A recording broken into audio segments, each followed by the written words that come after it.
আপনি কি জানেন রোজা শুধু ধর্মীয় ইবাদত নয়, এটা বিজ্ঞানের দৃষ্টিকোণেও দারুণ উপকারী। রোজা রাখলে শরীরে ডিটক্স হয়, রোগ প্রতিরোধ ক্ষমতা বাড়ে, এমনকি ব্রেনের কর্মক্ষমতাও বৃদ্ধি পায়। আজকের ভিডিওতে জানবেন রোজার আশ্চর্য স্বাস্থ্য উপকারিতা ও বৈজ্ঞানিক ব্যাখ্যা।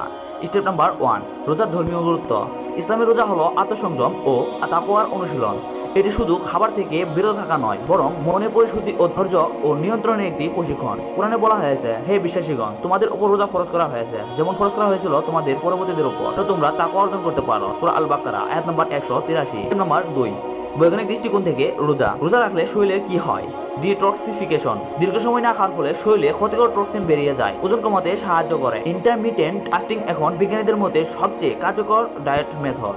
Brain health. রোজা নিউরনের কর্মক্ষমতা বাড়ায়, দৃষ্টিশক্তি উন্নত করে এবং ঝিমার প্রতিরোধে সাহায্য করে। সঠিক রোজা রাখার টিপস। কিভাবে রোজার সময় সুস্থ থাকবেন? সেহরিতে প্রোটিন ও ফাইবার সমৃদ্ধ খাবার খান।